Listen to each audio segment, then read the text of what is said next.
Bonjour les amis, bonjour.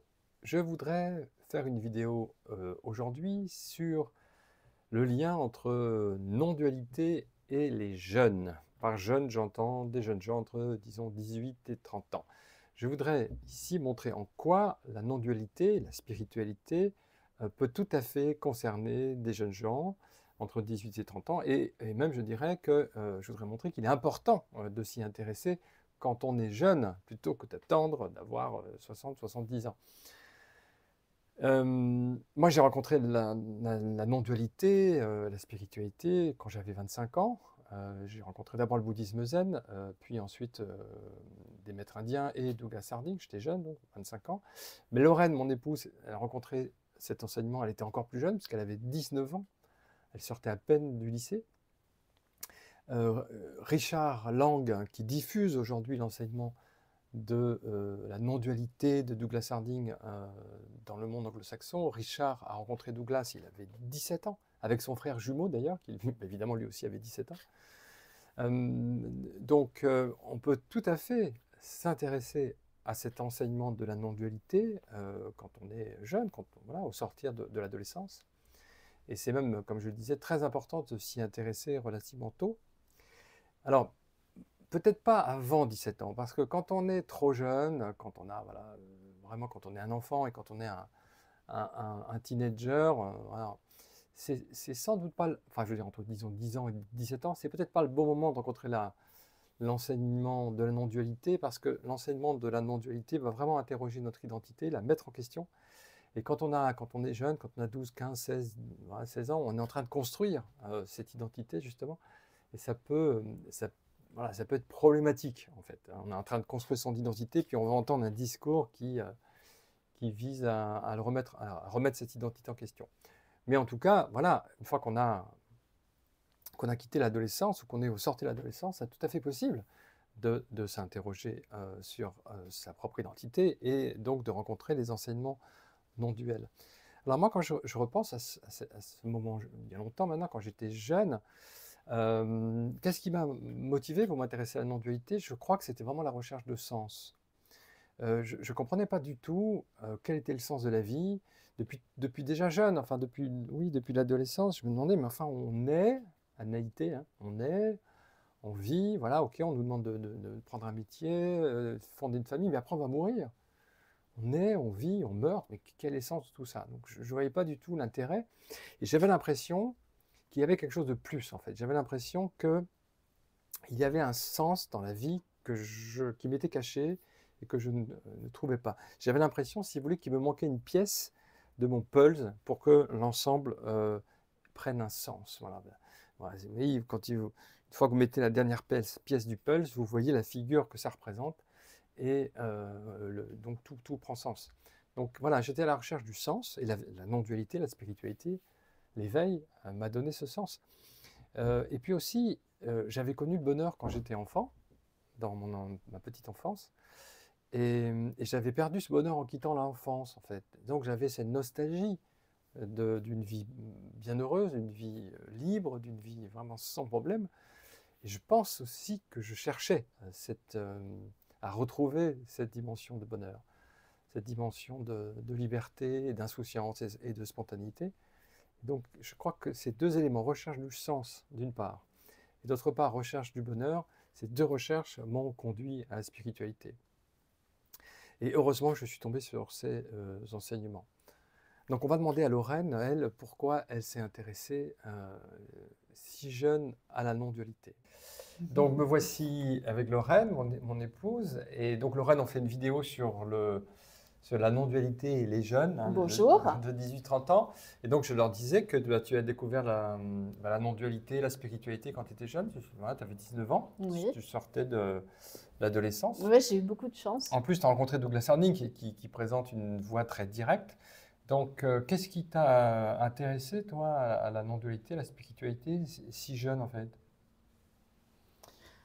Alors déjà, je considère que j'ai vraiment eu de la chance de tomber tout de suite sur une voie directe. Mhm. Et la première fois où j'ai fait les expériences, en fait, je me suis aperçue qu'il y avait tout un pan de moi-même, toute une dimension de moi-même que je ne connaissais pas, que je n'avais jamais vue, Mhm. la source en fait de cette présence que je suis, cet espace immense, eh bien je n'avais jamais vu. Donc ça a été une sorte tout d'abord, ça a été une sorte de choc euh, d'expérience. Ça a été une expérience vécue comme une expérience d'ouverture. Ouais. Donc au départ, ça a été ça. Et puis, en fait, je m'aperçois que j'avais des questions existentielles, même si elles n'étaient pas clairement formulées. J'avais un certain nombre de questions. Donc, par exemple, je me souviens que je m'étais acheté des livres de psychologie, en fait, pour essayer de découvrir un peu ce que j'étais au niveau psychologique. Mhm. Des livres sur la structure de la personnalité. Mais ça ne me satisfaisait pas complètement, en fait. Je trouvais ça intéressant, mais ça ne me donnait pas vraiment de réponse. Et je me souviens aussi d'une fois, quand je devais avoir 14-15 ans, où j'étais assise dans le jardin du Luxembourg. Et je regardais le paysage du jardin du Luxembourg et j'avais ce sentiment d'être coupée en fait du réel. Mhm. Où je me disais, mais là, je vois ce paysage, mais il y a quelque chose que je ne goûte pas à 100%. J'avais le sentiment de ne pas être complètement dans l'expérience en En fait, intimité. en intimité avec l'expérience. Mhm. Donc, il y avait ce manque-là. Et je pense que le manque, c'est quelque chose de très important dans la recherche spirituelle Mhm. et que à l'adolescence, on a beaucoup de questions, de manques qu'on ne va pas forcément formuler. Et je pense que c'est des moments importants de transition. Mhm. Et donc tu as rencontré ça très, très, très tôt et Ouais. en fait, ça a complètement orienté ta vie différemment en fait, d'avoir. Ouais, j'étais très heureuse de Ouais, rencontrer ça c'est ça. vraiment. Ça t'a J'ai fait tout de du suite bien. eu le sentiment d'avoir trouvé ce que je cherchais, en Mhm. fait, d'avoir trouvé l'essentiel, Ça, c'est génial. de rentrer en contact avec moi-même et avec les autres. Justement, bah, ce sentiment-là que j'avais eu, cette intuition que j'étais pas réellement en contact avec le réel face au jardin du Luxembourg. Quand j'ai rencontré cette pratique, eh bien, j'ai senti j'avais une réponse là. Mhm. Ok, Voilà. merci. Voilà, donc c'était très intéressant ce qu'a dit Lorraine, et en particulier quand elle a dit que, adolescente, elle avait des questionnements sur elle-même, sur son identité. Et tous les adolescents ont ce questionnement, la plupart ont ce questionnement. Qui suis-je?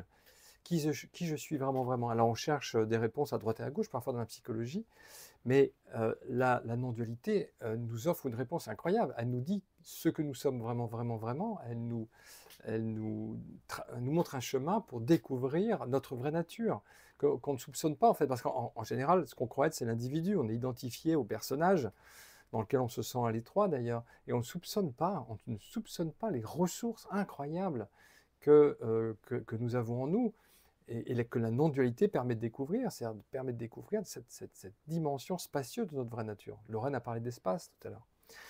Quand on est adolescent, on cherche le sens, hein, je l'ai dit tout à l'heure, c'était ma recherche. On cherche le sens de la vie, on essaie de trouver une direction, une orientation, une signification à l'existence. La non-dualité nous en propose une, puisque en découvrant notre vraie nature, la question du sens est enfin résolue en grande partie.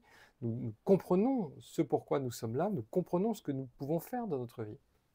Et puis, il y a aussi la question du stress.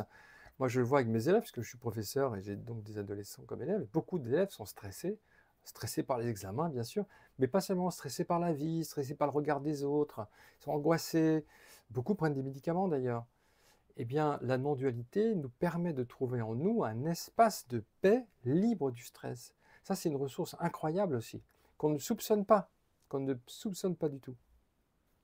Aussi, quand on est adolescent, on veut une vie intense, on veut vivre les choses avec passion, c'est normal, puisque on découvre la vie, donc on veut que la vie ait du relief, et on n'est pas très intéressé par des discours de sagesse qui nous parlent de vivre sans passion, de vivre de manière équanime, etc. Ça ne nous intéresse pas beaucoup, c'est normal. Lorraine a parlé là aussi d'intensité, d'intimité avec des choses. Ben justement, la non-dualité nous permet de vivre une vie beaucoup plus intense que celle qu'on vit quand on est identifié au personnage.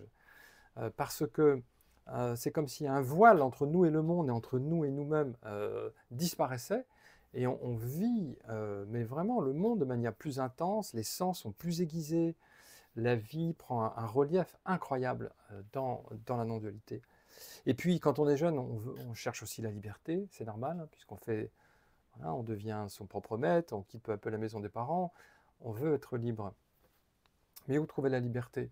Eh bien, la non-dualité nous permet aussi de découvrir un espace de liberté incroyable, puisque notre vraie nature, cette dimension spacieuse que j'ai évoquée, est absolument libre en fait, elle est inconditionnée. Voilà.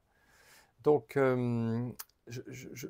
bien sûr, traditionnellement, enfin, en Inde par exemple, la recherche de spiritualité, ça appartient plutôt à la fin de vie, en tout cas à la période de la retraite, si vous voulez.